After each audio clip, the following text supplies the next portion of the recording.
Hello friends, कैसे हैं सब लोग। तैयारी कैसी चल रही है। आई होप आपकी प्रैक्टिस बहुत ही अच्छी चल रही होगी। एंड अगर आप बहुत ज़्यादा टाइम नहीं निकाल पा रहे हैं तो आप सिर्फ प्रैक्टिस सेशंस के थ्रू, यानी कंटेंट नहीं पढ़ पा रहे हो ज़्यादा, तो प्रैक्टिस सेशंस के थ्रू भी अपनी प्रिपरेशन कर सकते हो till your exam.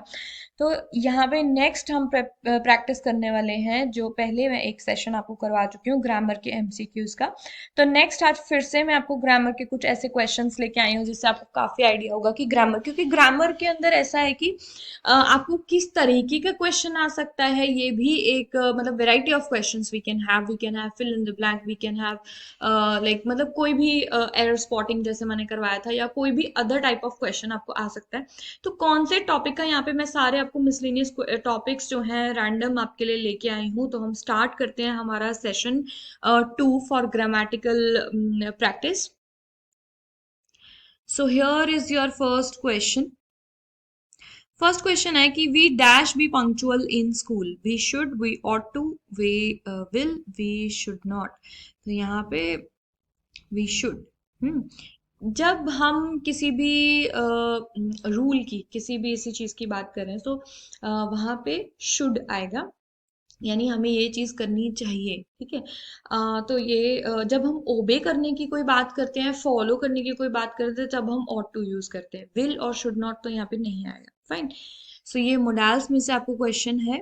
Then next one is advise your friend to go to the dentist. अब आपको एक सेंटेंस बनाना है जिसमें आप अपने फ्रेंड को एडवाइज कर रहे हो कि go to the dentist. So you must go to the dentist, must आप यूज करेंगे अगर आप एडवाइज कर रहे हैं, या फिर you should go to the dentist, you have to go to the sentence sorry dentist, या फिर you shall go to the dentist. तो यहाँ पे भी आप अपने फ्रेंड को क्या कर रहे हो, एडवाइज कर रहे हो। तो आपको ये कहना है कि आपको डेंटिस्ट के पास जाना चाहिए। आपको डेंटिस्ट के पास जाना पड़ेगा या जाना होगा ही होगा, या जाना जाओ, तो ये तो नहीं होगा, है ना। सो आपको जाना चाहिए, यानी कि you should. So B is the correct answer.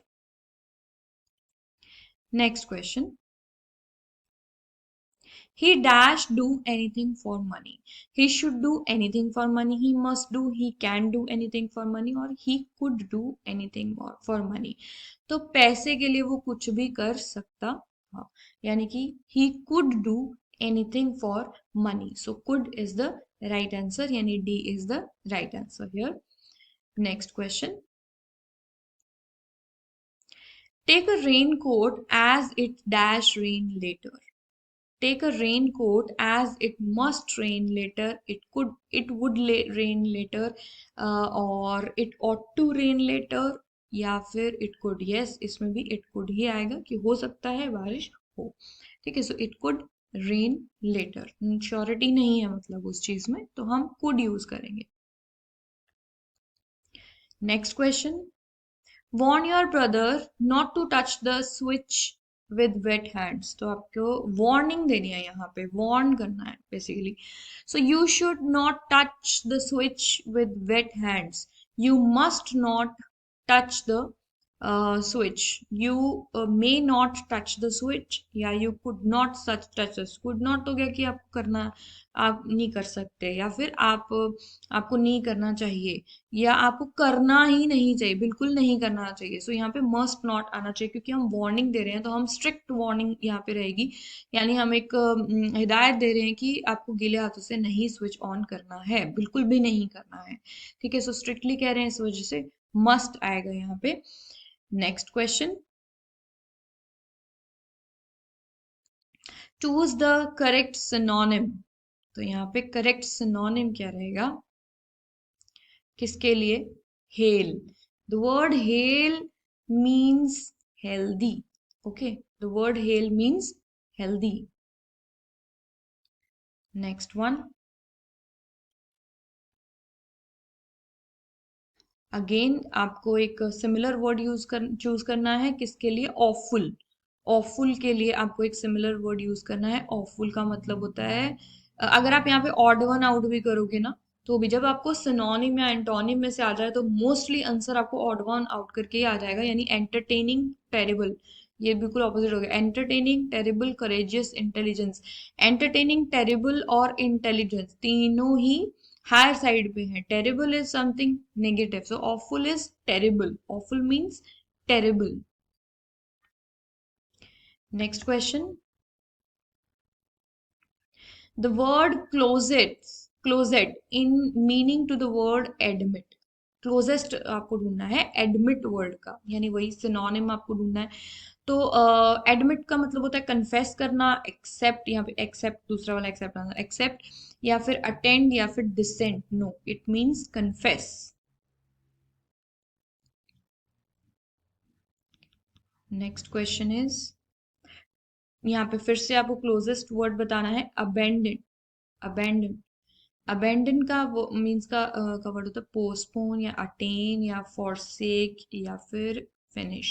So it means forsake. Okay. Next one. The event held in मार्गो was outrageous. outrageous का मीनिंग आपको, सॉरी मीनिंग नहीं, यहाँ पे सिनोनिम बताना है outrageous का. तो outrageous का synonym lengthy, boring, interesting, fantastic. It means fantastic. Next one.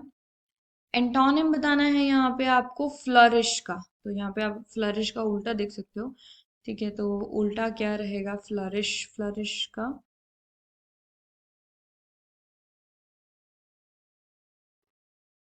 Deficient. I thought ये डिसेंट एंड डेफिशिएंट. ठीक है. प्रॉस्पर भी ग्रो करना, ग्रो प्रॉस्पर एक जैसा हो गया. फ्लरिश भी ग्रो करना ही होता है. ठीक है. प्रोलिफरेट भी ग्रो करना ही होता है. सो डेफिशिएंट मीन्स कमी, कम, कम रहना, है ना. That is the opposite word. So ये एंटोनिम रहेगा. Next question. Artificial flowers are better than dash ones. कौन से? नेचुरल. ये तो बहुत ही आसान था. Next one. Choose the antonym word for the foremost. Foremost के लिए आपको from the alternatives given. Mid most, unimportant या फिर डिस्पोज्ड या फिर mature. So it is unimportant. Foremost होता है जैसे प्रायोरिटी बेसिस पे आप सबसे आगे रखते हो, तो अनइम्पॉर्टेंट इसका एंटोनिम हो गया, जो बिल्कुल भी इम्पोर्टेंट नहीं है. ठीक है. Next. Choose the antonym for precaution. Precaution के लिए आपको एंटोनिम चूज करना है यहाँ पे. Ceaseless, staunch, carelessness, round. Carelessness precaution, बचाव करना. केयरलेसनेस बिल्कुल भी बचाव ना करना. ठीक है. Next one. Correct meaning which can be substituted for the given sentence. तो सेंटेंस हमें सब्सटीट्यूट करना है, लेकिन मीनिंग सही इसका रखना है. The legend was सिकन instantly. The legend kicked the bucket too soon. The legend fell sick suddenly. The legend made an ultimately mistake, untimely mistake, sorry. The legend got annoyed too soon. No, यहाँ पे ये रहेगा the legend fell sick suddenly. अगर आप देख रहे हो वो second instantly. ठीक है, इसी से पता लग रहा है suddenly. He felt sick suddenly. Okay. Next question. Choose the correct determiner. Determiners भी हैं आपको, determiner पे भी आ सकता है.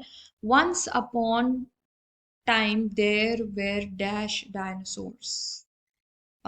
Much, many, most या फिर ये मनी, तो ये तो बिल्कुल भी नहीं आएगा.